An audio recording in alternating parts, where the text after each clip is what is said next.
Welcome everyone. I'm not calling this meeting to order. I appreciate all the builders joining us again. Thank y'all for taking time out of your day to come help us get this right. When we had our meeting back in February, we didn't plan on it being so long since we got back together, but we had our initial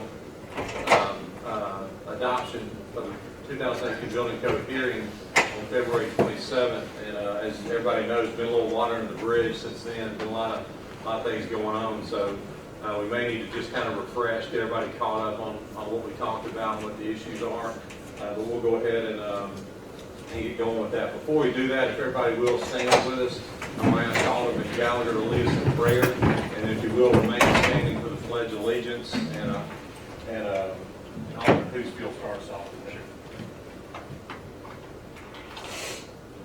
Heavenly Father, Lord, thank you for allowing us to gather here, Lord, to allow us to discuss things that will help our citizens, Lord, and help the builders, Lord Jesus. Lord, I just pray that you be with us throughout this meeting. In your name we pray. Amen. Pledge allegiance to the flag of the United States of America, and to the republic for which it stands, one nation, under God, indivisible, with liberty and justice for all.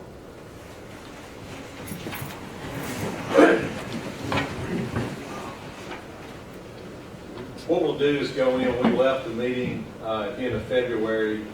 We had a few builders that we'll start off talking about wind and seismic. Most of the issues we went through, there was really very little discussion about. Everybody pretty much understood that or agreed with it or didn't express disagreement. The two main issues that we want to start talking about are wind and seismic. James Gentry, our chief building official, I asked him before we had our last meeting to go in and simplify that. If you read those building codes, you're going to be there a minute. So I asked James just to simplify it and make it as simple as we can. Bottom line is we backed off of that in 2017 just because we felt like the previous building code was too detailed, too hard to understand. So we did have some delays there. I know a lot of the builders are already doing things to make the homes safer, for wind and seismic, but we can't deny that, we got to move forward. We do have to have something formal that we require to make our homes safer for wind and seismic. So James listed it out there, but we had a few builders. Johnny, do you remember who it was that we had 2 or 3 that we're going to put together, do a little research and put I think together? it was Sean Green and Chris Massey. Okay, Sean and Chris. Do you by chance know that, have they contacted you or they said? No, I think when everything hit, everybody just fell apart. Okay. Well, basically I tell you what we could do then is just kind of, James, if you'll what you did was a pretty good summary. And if you will help us out, just summarize, let me see how many points that was.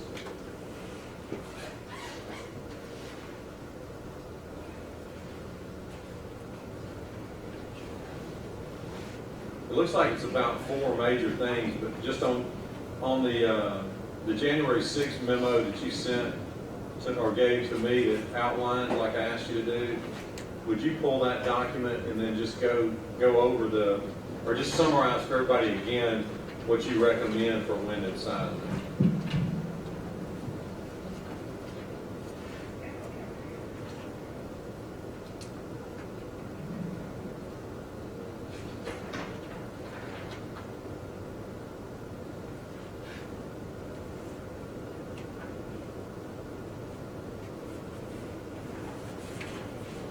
Okay, so as you said a few minutes ago, we've been doing a lot of the wind and seismic stuff already. So what we were looking to do was add a few more things that we haven't been doing that could make a big difference or would make a big difference. Those would be hold downs on corners. That a lot of people are doing them already. Hey, James, if you don't mind, pull that microphone up a little. Okay.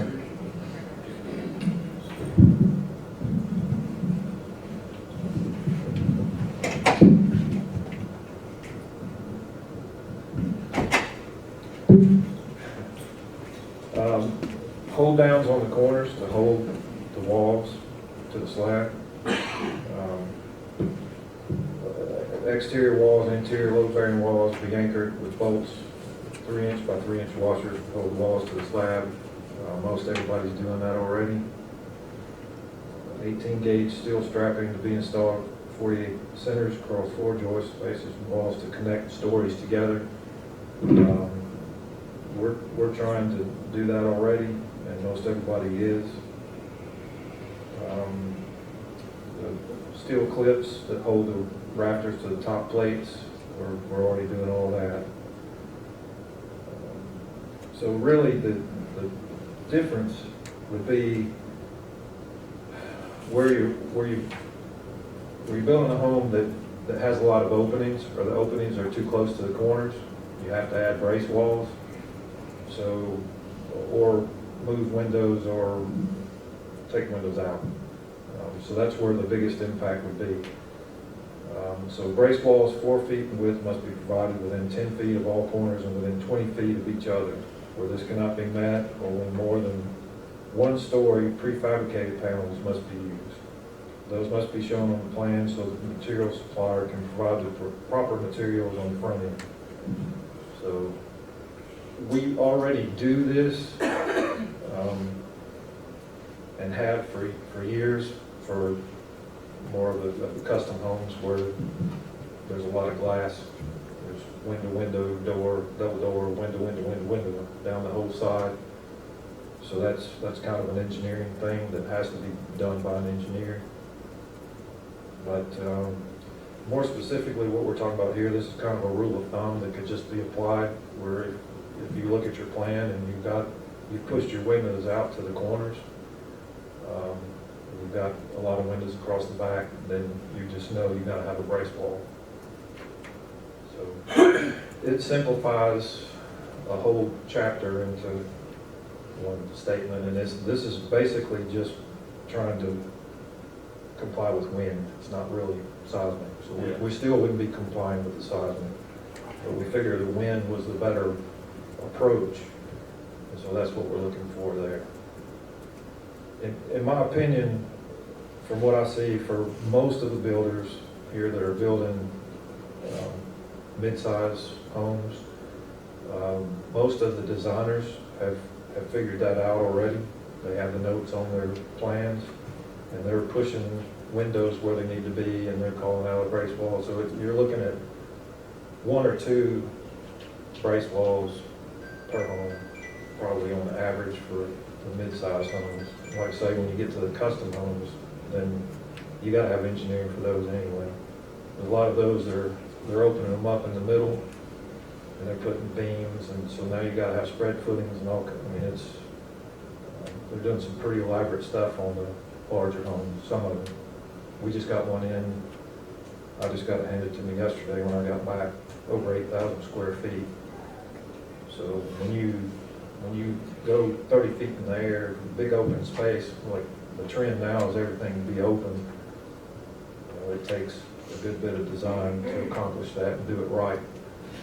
We've had some here where it wasn't done right, and the houses started sagging in the middle. So we're trying hard to make sure that gets done.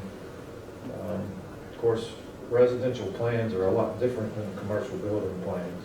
There's minimal information on there. So we just try to get enough detail so that we can tell that structurally everything is there for the person who's actually going to be building it, so they have something to reference and make sure they're doing it right. And James, where we're gonna, I just listened to what you said, and I looked at my notes from the February meeting. So it's basically, you break it down into 6 things, and like you said, I know most of the builders are already doing most of this stuff already. But those 6 things that you just listed and read, how are you going to communicate that to the builders? Is that going to be, you're going to have that in writing in our code, or you're going to paraphrase that in our code, or what will be the official reference? Like if I'm building a house and I want to know what are the requirements, where do I get that? That's a good question. It's in the code already, but I know that it's hard for the average person to go in Yeah. and And find. that's what I'm saying, I want to make it crisp and clear for everybody, simplify it. I hate to use this term, but like some cliff notes. I want to have a page, somewhere that's readily accessible to all the builders where they can go and they can see, if they're trying to tell, one of their superintendents or a subcontractor what we have to do. Hey, here it is. Here's a piece of paper that lists, what you got to do. So I'd like to have that readily available for all the We builders. can certainly make a guide and put those things in there and make it available, on our website or whatever. Okay.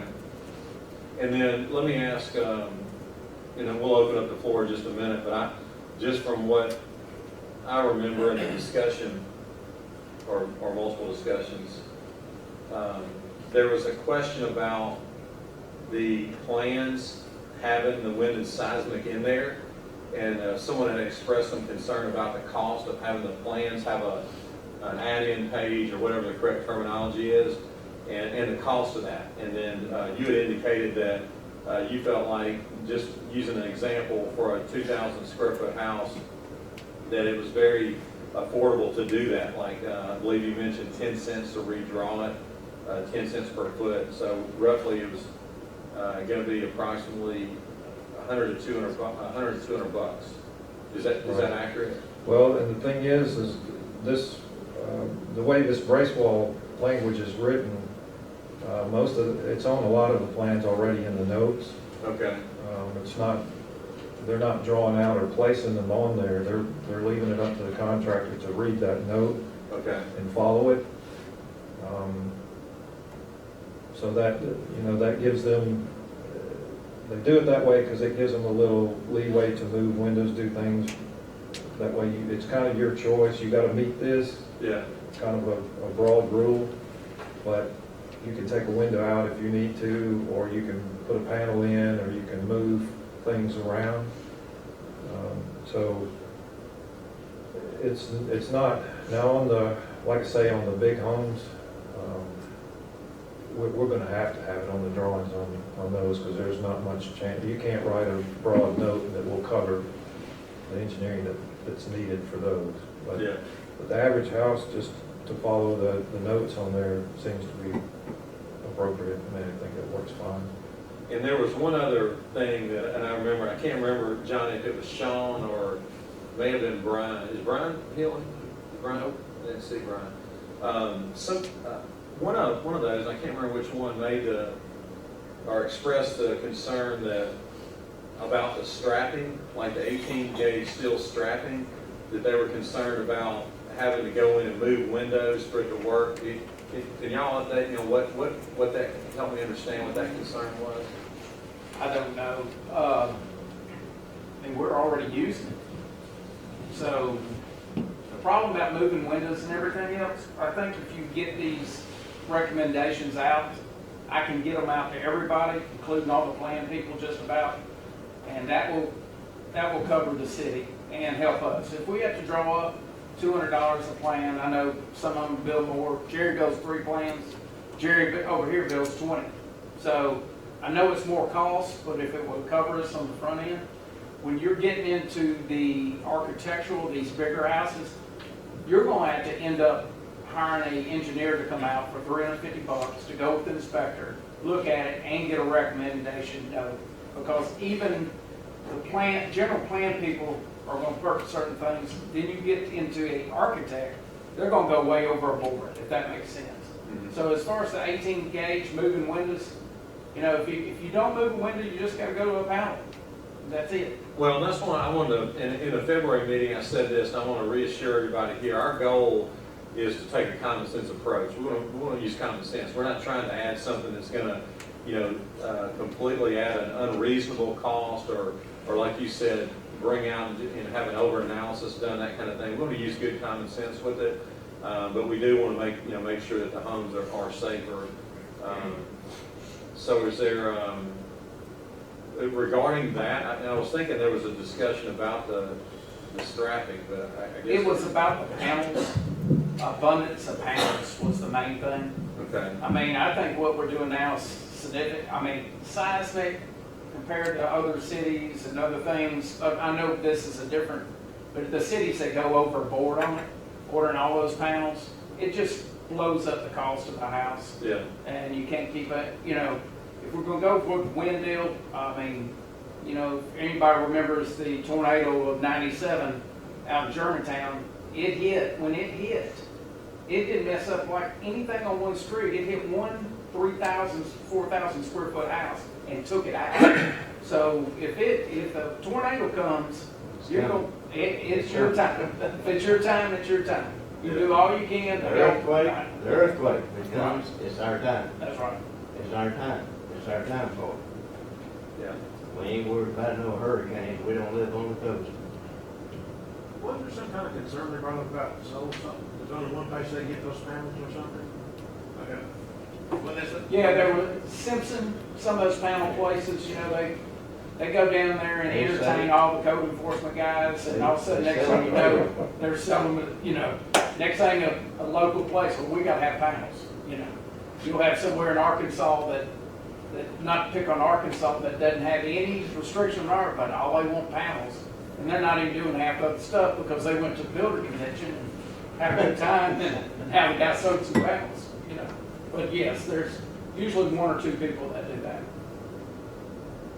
Well, let's just as an overview, the things that James talked about, are there concerns from anybody about that? No? Like I said, Johnny, if they'll do it ahead of time and we get it out to the planner guys on our size houses, I mean, on the bigger, you may have to have. Because we're usually telling our people same as every time, and then now starting to get PDFs to the city. So it's not really that much cost. You know, it's a one-time kind of thing. And, you know, when you use a repeat plan like Jerry and Jerry does, or I do, it's cheaper when you're not printing plans or whatever. It's a discounted deal. So doing it one time, it's not a lot. Because if you do it one time and you keep building the same plan, you only got to do it one time. $300 a piece. Yeah, like Ken said, Ken's the engineer too, so he can help you, you know, on the structural stuff. You can stay away from the panels, it helps, you know. But everything else is pretty legit, and like James says, we're doing just about all of it already. Spectre comes out, sees a little bit more, hey, throw a little strap in more on that to be safe. It's no big deal. I had one 2 weeks ago that was a question, whatever. I called the engineer out, got him out, what do you think about this? I'd already made the changes, and he said, yeah, that's great, you've kind of gone over. And then I went over strapping it, and then, you know, the inspector was fine. So I think we're good with everything.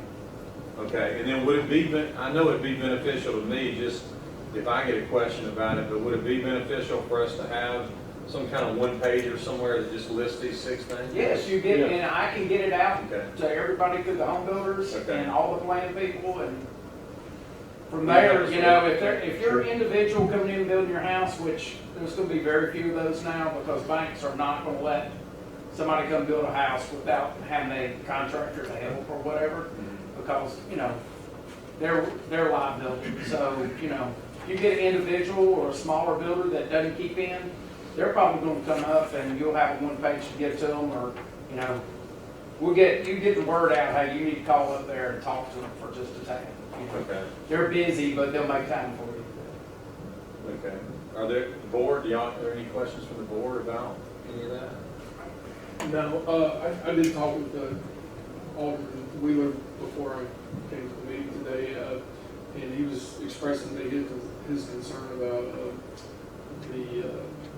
the cost of the materials and things have really dramatically gone up. I think he said lumber's really shot up a whole lot.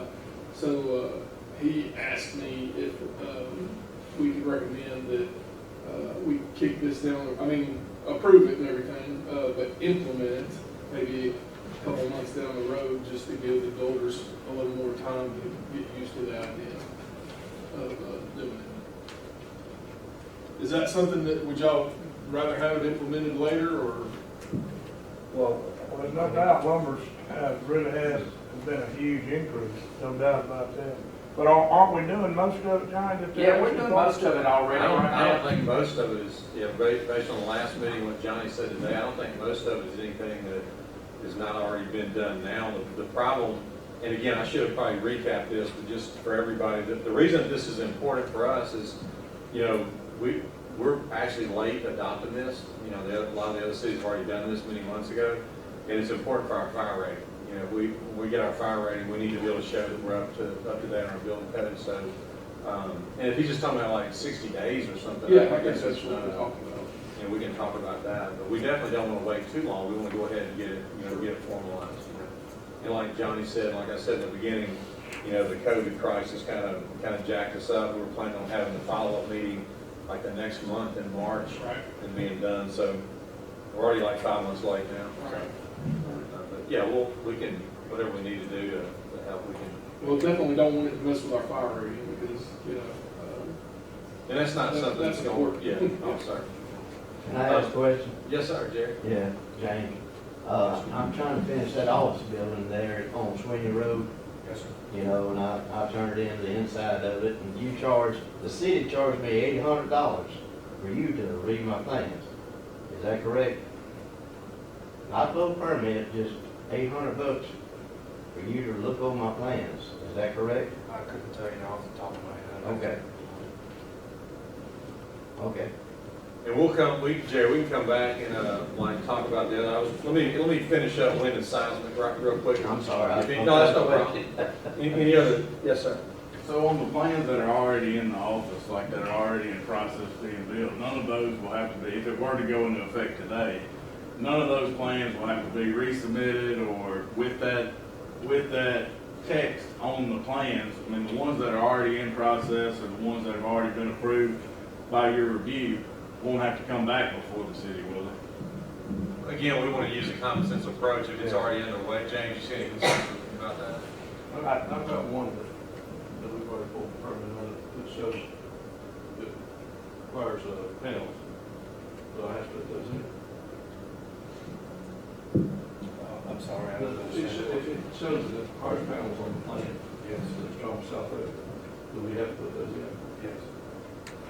Yeah, I mean, we've been, looking at, whenever we find one that's more than a normal issue, we've been calling them out already.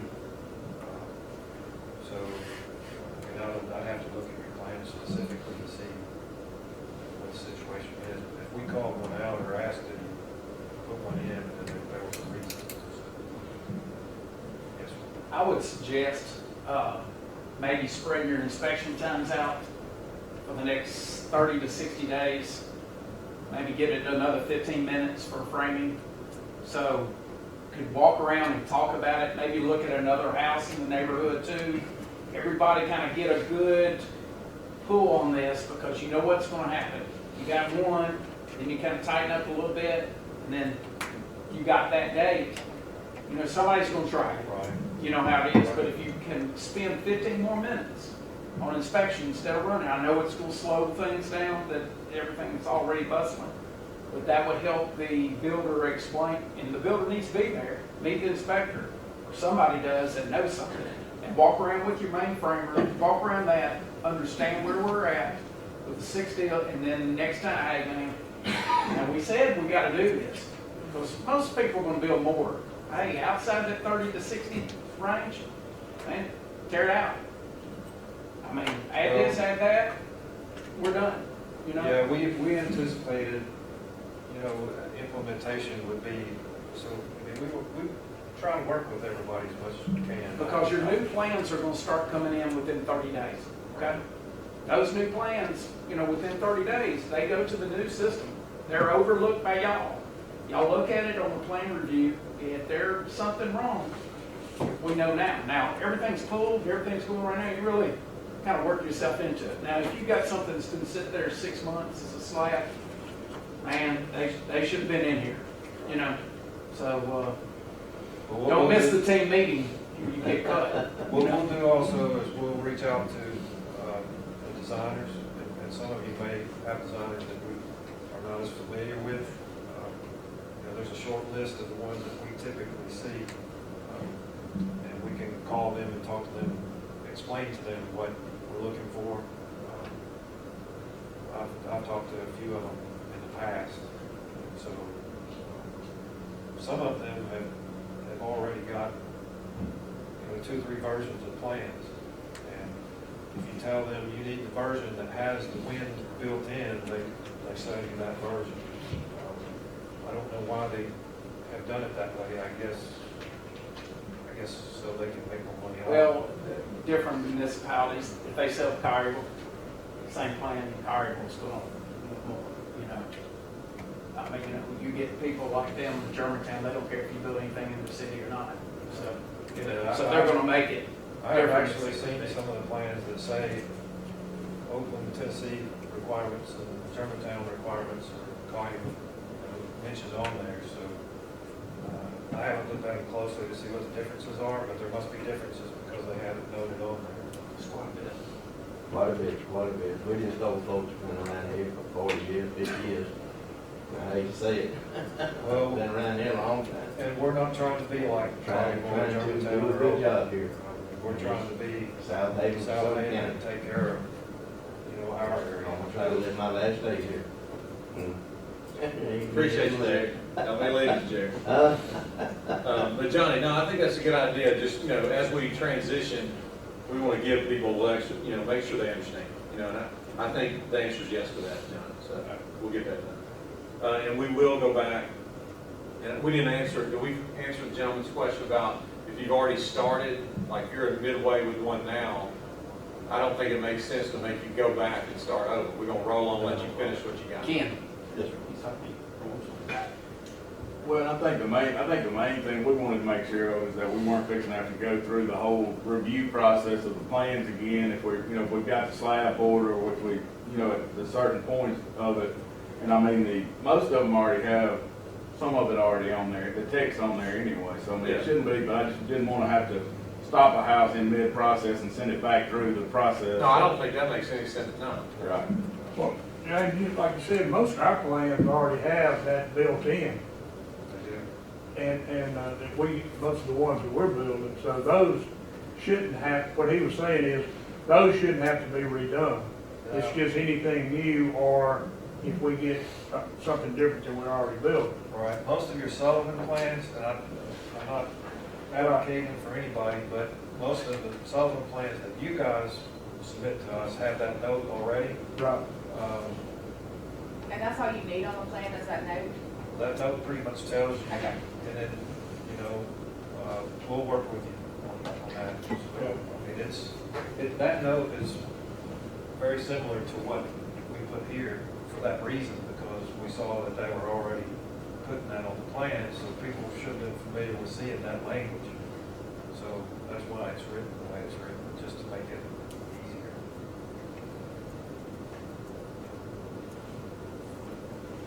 So any other concerns or comments about wind and seismic?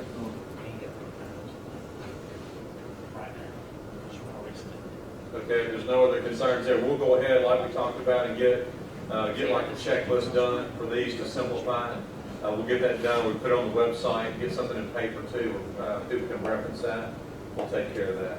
All right, the next thing, before we move on to that, Jerry, I want to address, you're talking about a commercial, an engineer inspector. Road, we sent the plan to James.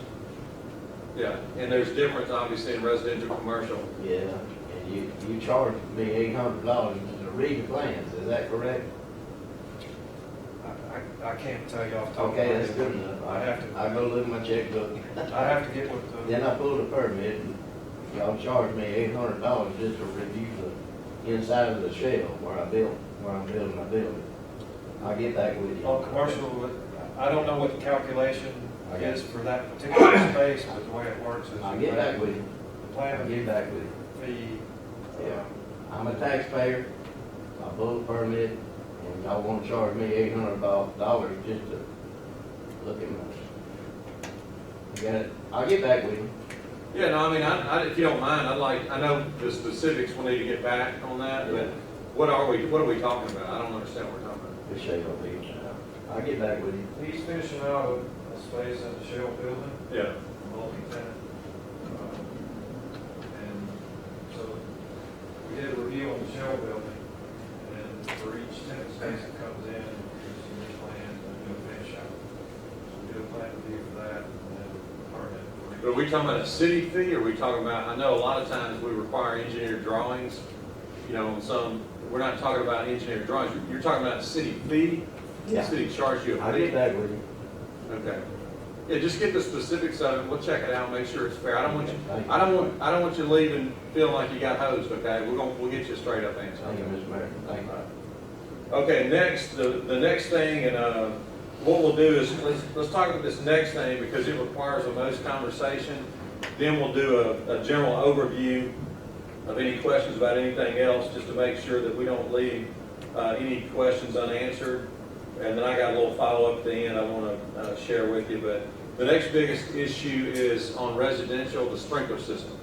And the biggest thing there, Tim, would you help us with that, Tim Rowland?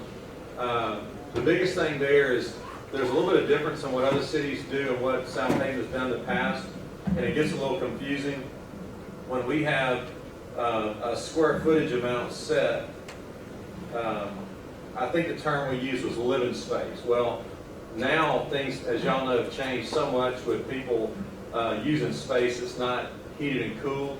You know, when you got your all these outdoor kitchens that are happening now that are huge. You got your obviously your garages and porches and things like that are standard. So what we found is that, you know, sometimes, and again, I'm not pointing the finger at anybody. I'm just trying to make sure everybody understands the issue. We'll have a situation where somebody will have a huge expandable area on a second floor, and so they don't heat and cool it. You know, they go to get it inspected, and so we go out there and it's under 5,000 feet.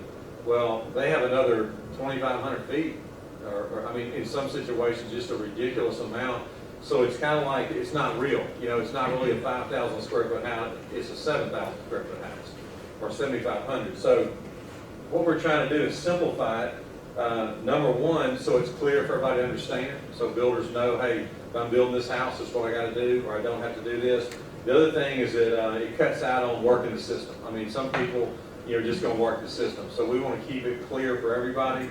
So the recommendation at the February meeting is that we get away from, you know, the term of vague term of living space, and then we go to just, you know, just cut it and just go straight up with whatever the total square footage is, whether it's heated or cooled.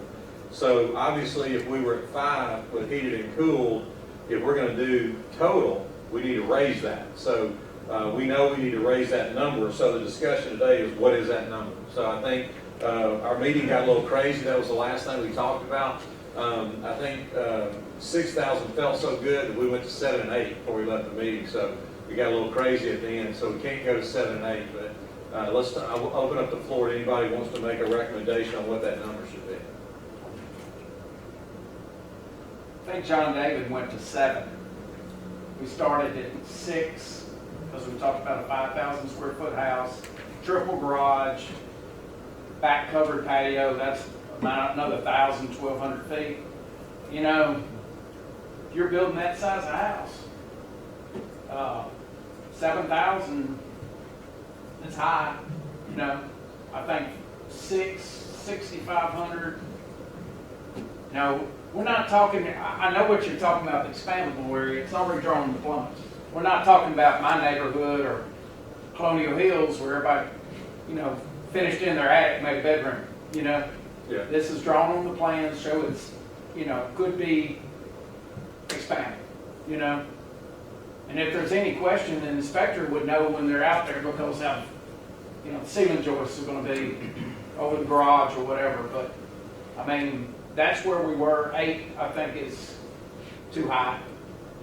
Well, and I would just say this, you know, from my own knowledge of the city, you know, the percentage of homes that we have that are over 6,000 feet, I mean, that's not a huge percentage. And let's just all admit it, when you get into building a house that's over 6,000, that's a big house. I mean, that's dangerous for our firemen, and that's the issue. Is not that anybody's trying to be difficult for somebody, but we got to protect the lives of our firemen too. And when you send a fireman into a 7,000, 8,000 square foot house with no sprinkler system, they're trying to find the origin of the fire. They're trying to put the fire out and get all the men and women out of there safely. It's just asking our men and women to do a whole lot when you start getting into a home that size. And so that's something I want to, you know, bring the fire chief, let him speak a little bit about it. And Danny, Chief Scallions, would you tell us a little bit what I just said, you can say it much better. So would you explain the risk, you know, to our fire personnel when you have a fire in a large home like that? Yes, sir, I'd be glad to.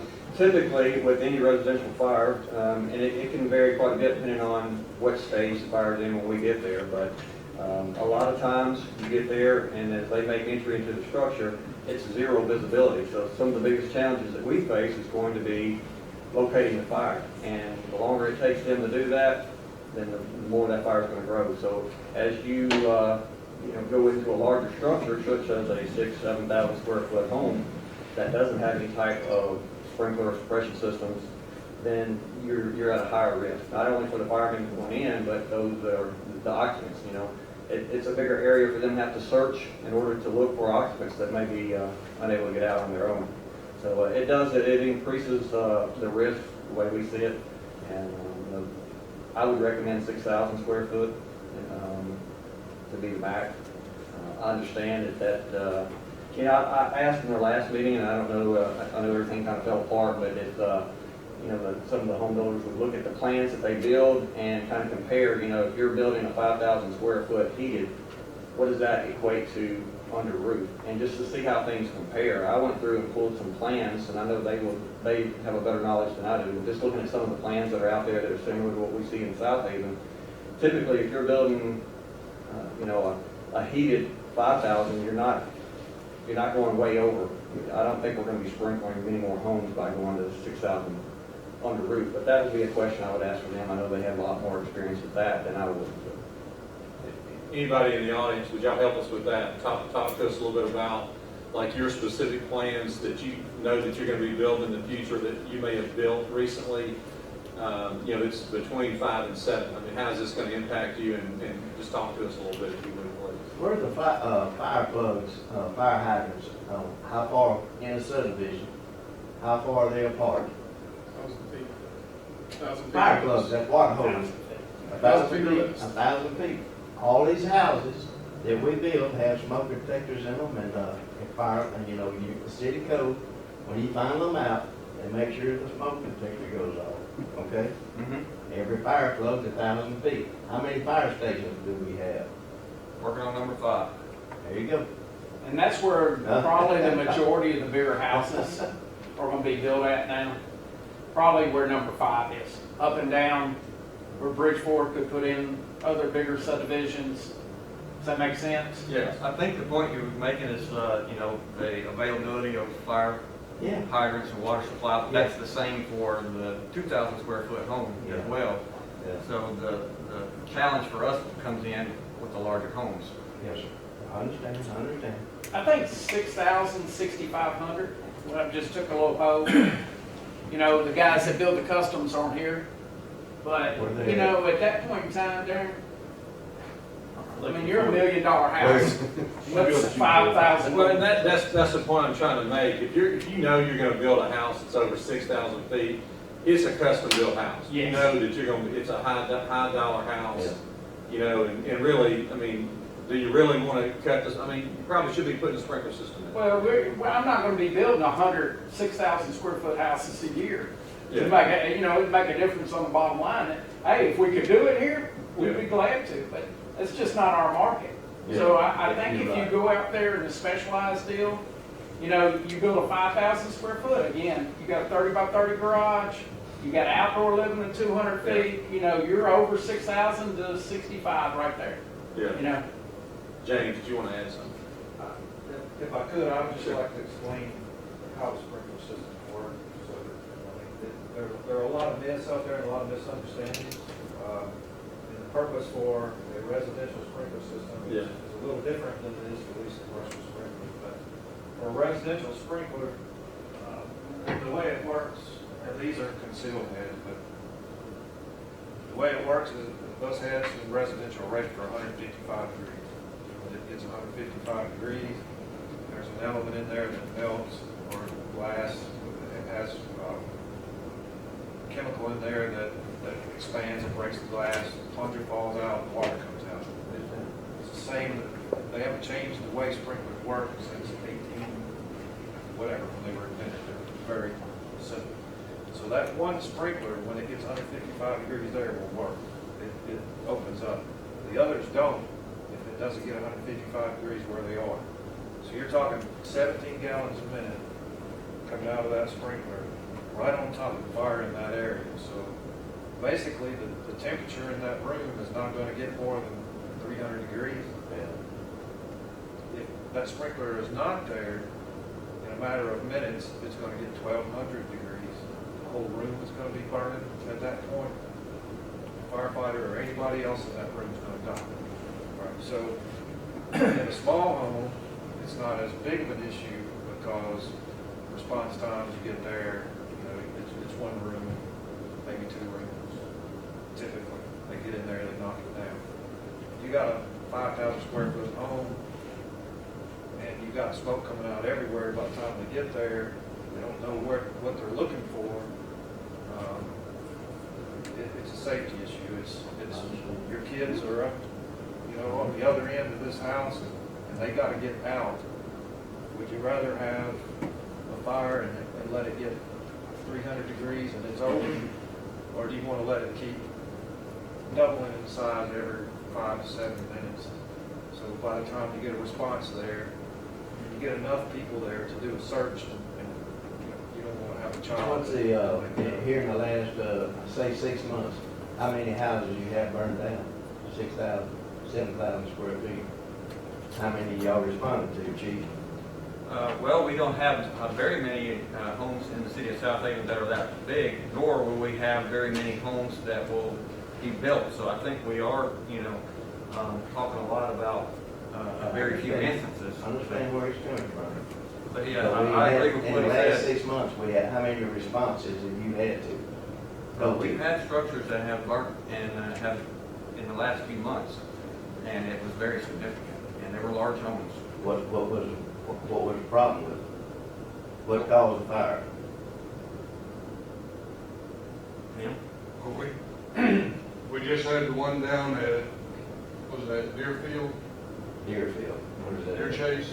Deer Chase. Deerfield, Deer Chase. Or, excuse me, I'm sorry, it's Dickens Place. Digging place. Yeah, well, south of church. That one was caused by the gentleman pulled up on the back patio with a lawnmower, went inside, talked to his son. Yeah. Lawnmower caught on fire. Fire went through the patio cover into the wall section up into the roof. Yes, sir. By the time the fire department got there, it was pretty much about 25% involved. Due to inaccessibility to get to where the fire was, I believe that house went to about 50% before we were finally able to get it put out, 50 to 75%. You know what? I was here. When we had the last meeting, Mr. Mayor, February 27th. you told me the same story. You told me the same story. So, how many more have you had since then?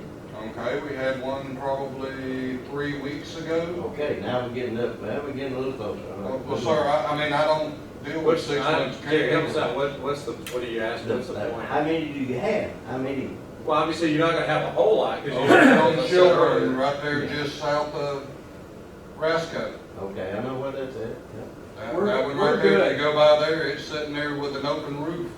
What that? Yeah, but to answer Jerry's question, I'm just we kidding. know the city of Southaven, there's not, percentage-wise, most homes are not that size. They're not. I mean, most of the homes that all the people in this room are building are not 6,000 square feet. They're not.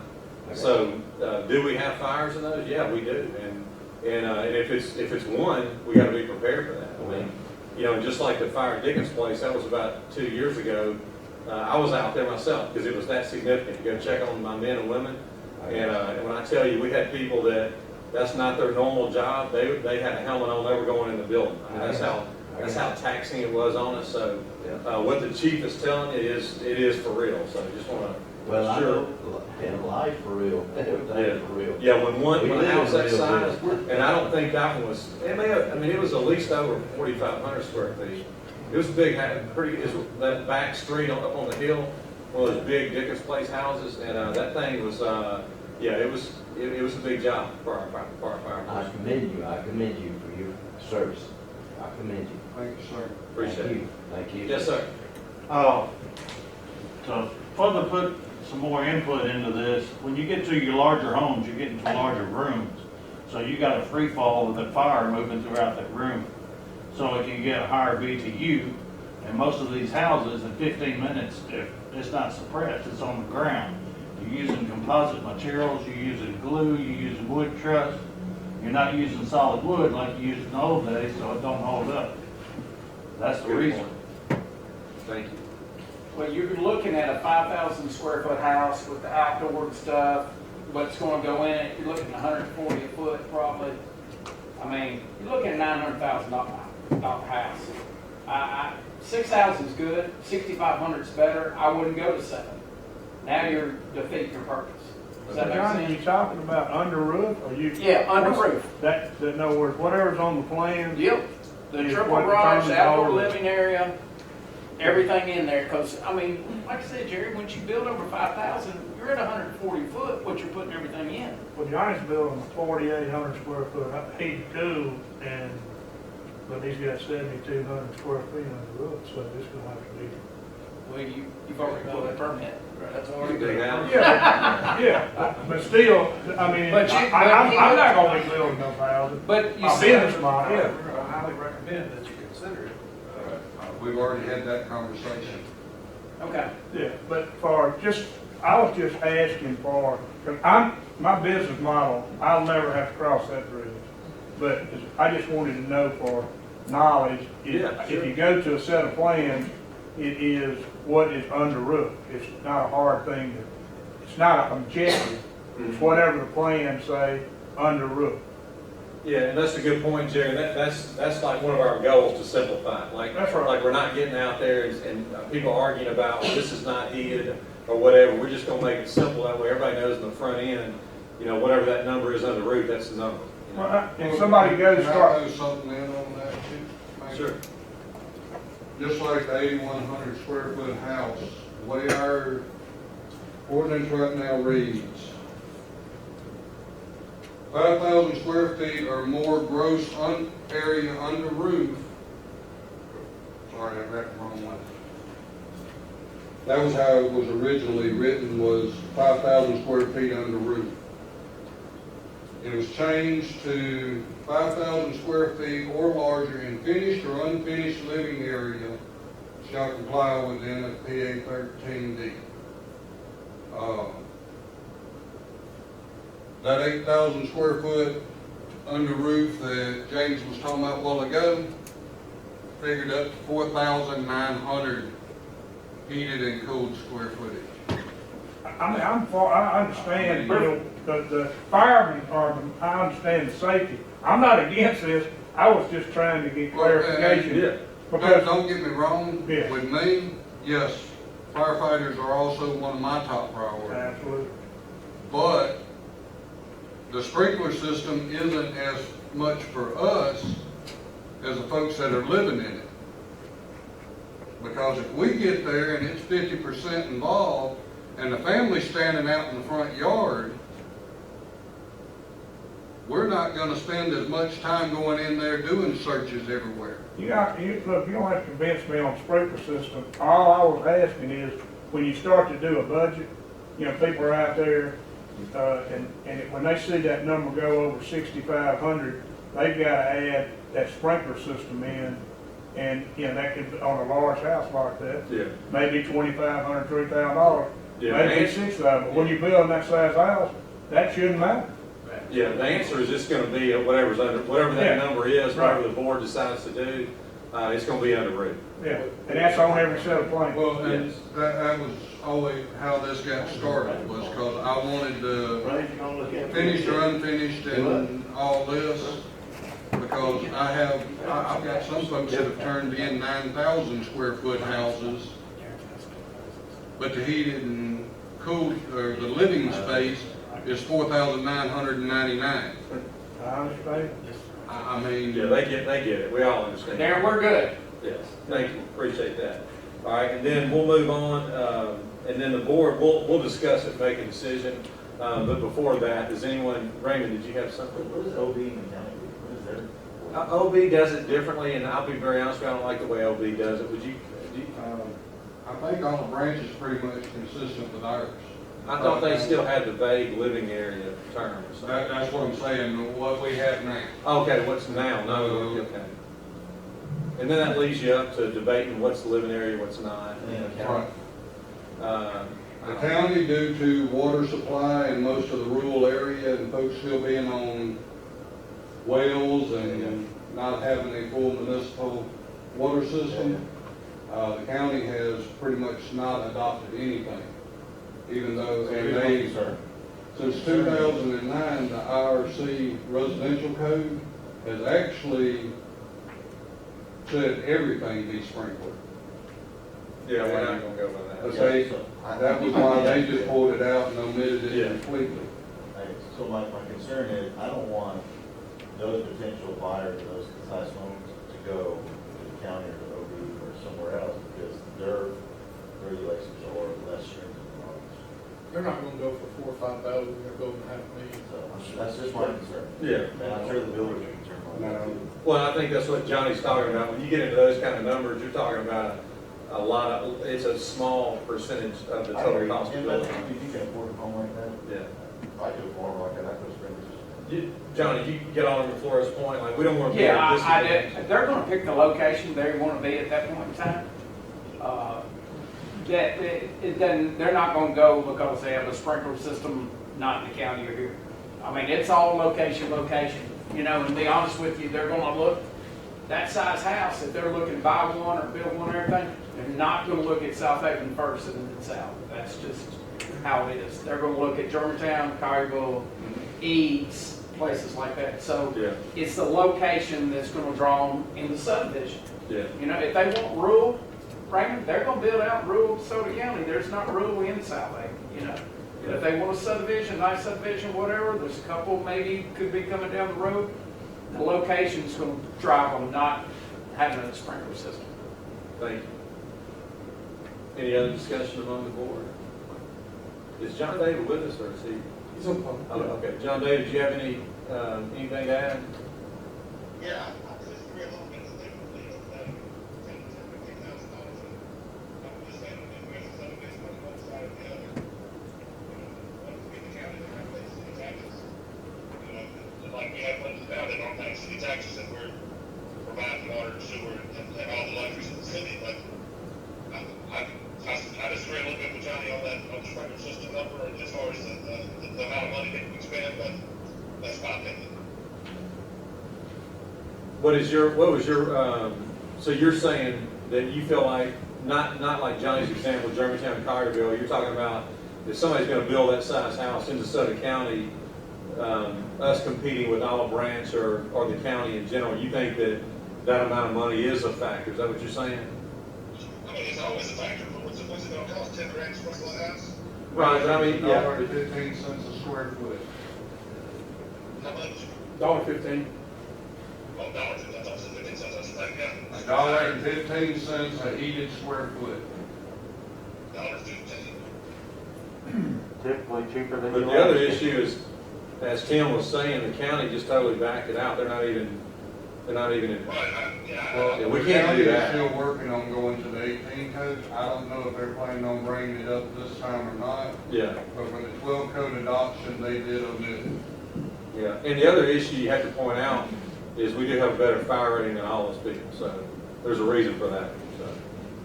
So this is important to keep the best fire rating, which doesn't make a difference for your homeowners, people buying your house. Most of the county is a rating of 6 to 10, where we are a 3 and almost a 2.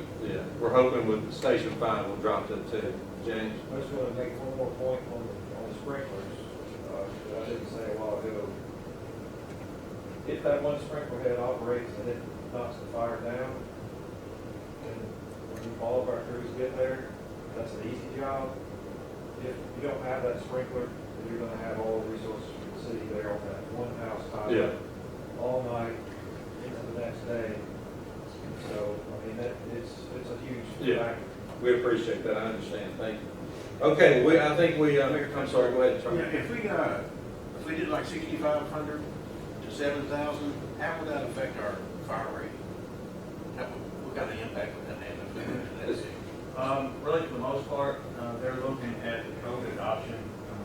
So that if we adopt the 2018 code, we lose points once we are 2 codes out, which we are now.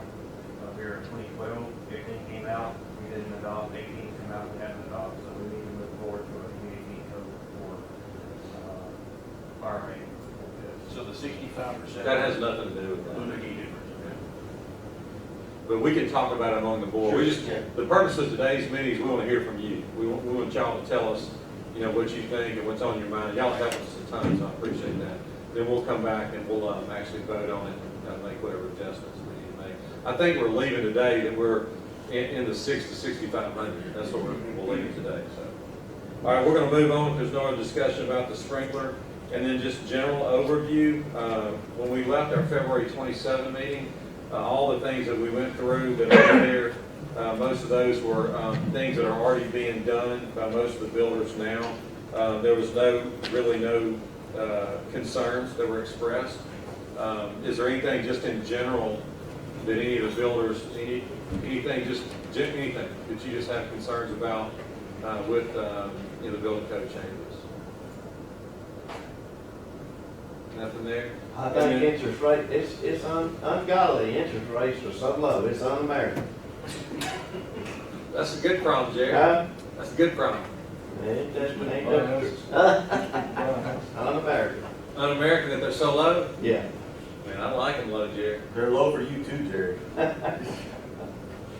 All right, and then one thing I did want to update all of you on is, y'all heard me say this before, but we have to make changes. We're in the process of setting our budget for the city. Budget year starts October 1. We start now to get it adopted. And when we do that, we have to make decisions with personnel. And y'all know things can change over 12 months. I mean, just like in your business, I mean, things can change throughout the year. So when we set our budget, we set our personnel trying to be conscious of the taxpayer dollars based on what we feel like our needs are in every part of our operation. So in our building department, we set that based on the number of permits, the number of houses that are being built. But we realize that we're looking at that, and we have been looking at that throughout the year. We do realize that we need another building inspector. So in our budget, unless the board makes any changes, the budget that's out there now, guys, does have one more building inspector and another building clerk too. So we're trying to give you better service. We know that you need your permits done, your inspections done in a hurry. So I just want you to know that we are conscious of that. We are adding some personnel to try to improve our service too. And that's really all that I had. So we'll just, board, do y'all have anything that? When are we looking to further discussion for next board meeting or no special meeting? No, I don't think we need another special meeting. I think we would, I think we can hammer that down and put it on the agenda.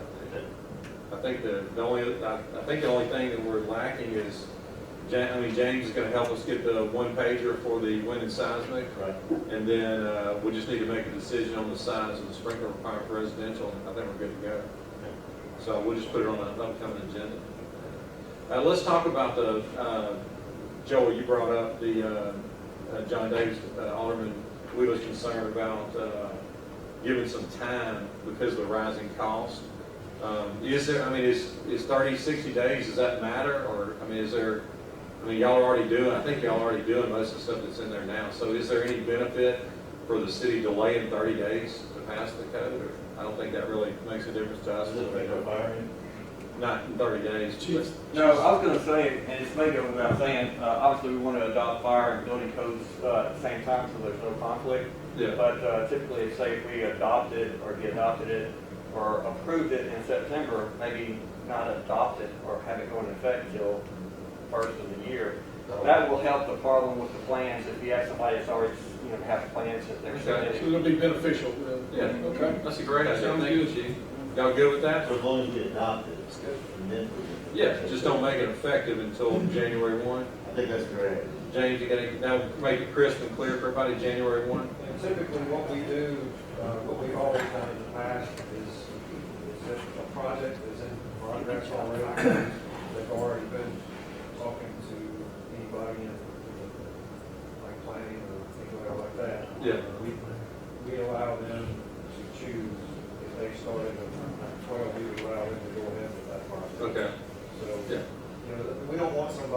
spent 6 months having to try to draw something up and then come in with it and find out, oh, you got. No, absolutely not, yeah. That's the way we've done it in the past, but Yeah. we actually have had like a 6-month period Okay. there where we said, you gotta choose one or the other. Yeah. Of course, a We lot want to of make it easy for the builders. I like Chief Scotty's idea. Let's go ahead and adopt it and make it effective January 1, 21. Clean. Let's do it that way. All right, and then, board, anything else? Y'all good with that? Somebody said lunch. Y'all ready for lunch? Anybody got anything else? Anything at all? Who's buying? You buying? No, you buy it. Yeah, I guess. We'll go to one of your tenants' restaurants, let you buy it. Okay. All right, if nobody has anything else, or a motion to adjourn? Got a motion by Alderman Flores, second by Alderman Gallagher, all in favor say aye. All opposed say no. Ayes have it, motion carries, this meeting is now adjourned. Thank y'all again.